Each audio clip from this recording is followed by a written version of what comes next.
I think most women would agree that even though we have a number of fantastic women in really high leadership jobs, that we're still very much underrepresented in leadership across business and in the boardroom. And I think that has to change. I'd love to see 50% women in cabinet as well as 50% women across Parliament. At the moment we've got 40%, but we can do better though. It's still a boys' game. The definition of merit and who gets into Parliament is still very much a masculine-based definition.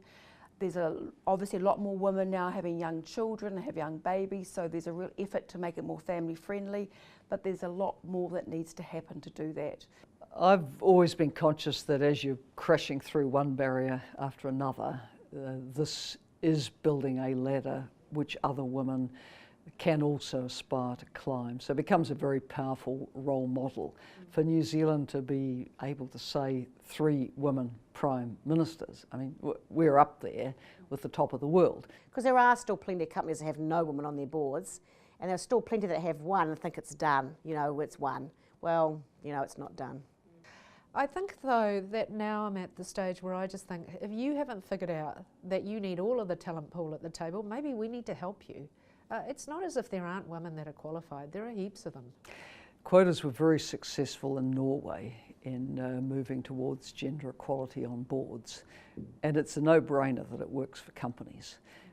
They show in all international research that the companies with significant numbers of women on the board and in the senior management do better. What a surprise. They're actually attuned to the 50% of the population that is female. Of course people will object to quotas, they always do, but if nothing else works, well worth trying.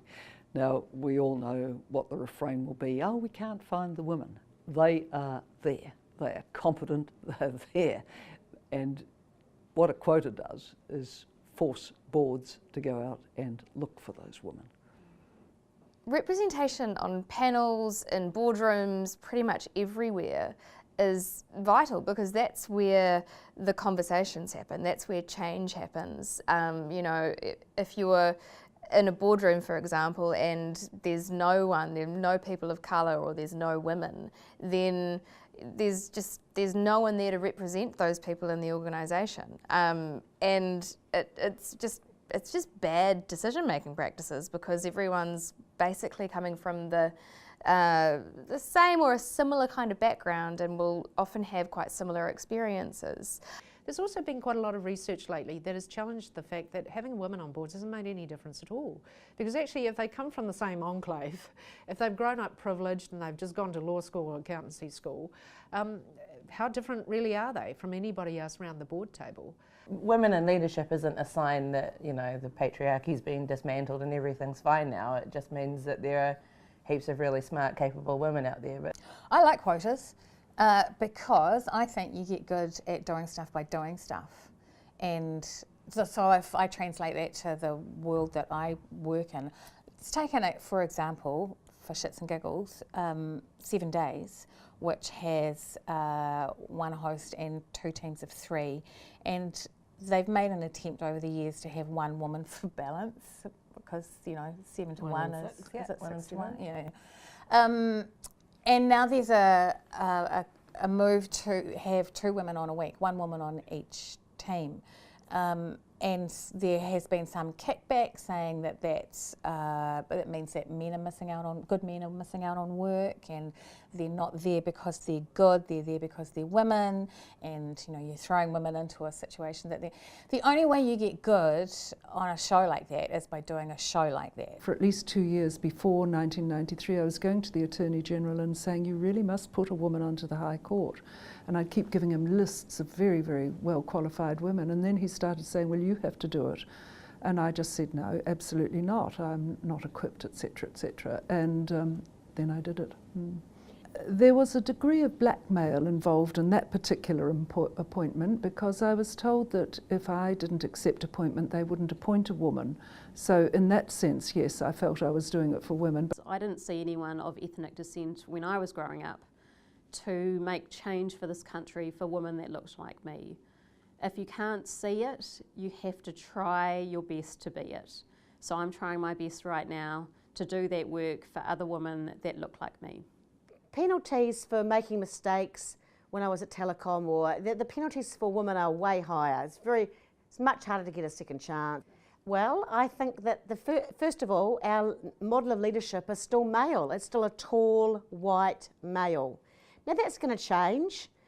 I think that quotas have their place and they're an excellent tool to be able to use where other measures have failed. And I'd like to make sure that we were focusing on all of the measures to reduce those barriers as much as we were focusing on where it might be appropriate to have some quotas or targets. There are leaders in New Zealand who will still be saying to their mates, I don't want a woman in the boardroom, it's an unnecessary distraction, or they don't work the same way as we do, they don't think the same way as we do. And no matter how many times you tell them that boards with 50% representation by women are more successful, make better decisions, they just don't feel comfortable with it. And that's conscious bias. The glacial pace of change in getting women into those CEO positions or onto boards is not good enough. So, and when something's not working, you look for other ways to solve them. We need some kind of targets or quotas.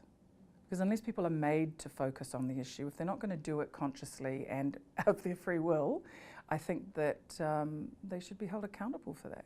If I'm having a conversation about how women are affected by something, and I would be saying, where are the trans women?